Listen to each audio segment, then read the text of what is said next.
মানুষের ওনার উপরে প্রত্যাশা আছে এবং এই প্রত্যাশা পূরণ করা একটা চ্যালেঞ্জ। কিন্তু যেহেতু উনি জানেন, প্রধানমন্ত্রী জানেন উনি কি কাজটা করবেন এবং এটা জানেন, এবং এই কাজটা করতে গেলে কি ধরনের বাধার মুখোমুখি হবেন, উনি আসলে সেই বিষয়ে প্রস্তুত। আপনার মনে আছে কি না, উনি যেদিন গেল বছরের 25 ডিসেম্বর যখন বাংলাদেশে ফিরলেন, উনি একটা বক্তব্যে বলেছিলেন যে I have a plan.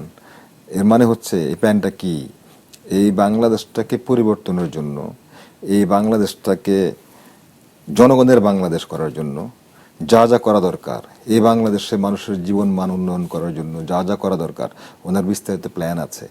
Plan আছে বলে উনি জানেন যে সামনে কি কি চ্যালেঞ্জ মোকাবেলা করতে হবে।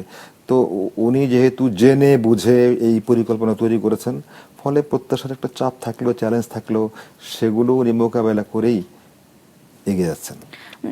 প্রধানমন্ত্রী যখন বলেছিলেন আই হ্যাভ এ প্ল্যান, তখন আসলে বৈশ্বিক পরিস্থিতি একটু ভিন্ন ছিল। এখন আমরা দেখছি বৈশ্বিক পরিস্থিতি কিছু একটা অস্থিরতা চলছে মধ্যপ্রাচ্যে, যেটির কারণে আমরা একটু তেল, গ্যাস, নানান সংকটের আঁচ পাচ্ছি। মনে হচ্ছে যে আমাদের দেশেও কিছুটা সংকট তৈরি হতে পারে।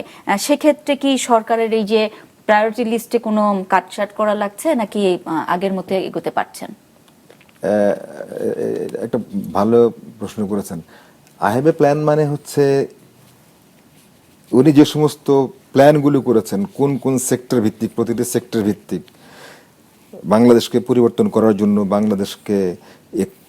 বাংলাদেশকে সমৃদ্ধ স্বনির্ভর বাংলাদেশ পরিণত করার জন্য উনি যে সমস্ত পরিকল্পনাগুলি করেছেন, এই পরিকল্পনা বাস্তবায়ন করার ক্ষেত্রে সারা বিশ্বের যে বৈশ্বিক যে পরিস্থিতি, এখানে যদি কোনো ধরনের নেতিবাচক প্রভাব থাকে সেটা আমাদের উপরে পড়বে, এটাও তো প্ল্যানেরই অংশ।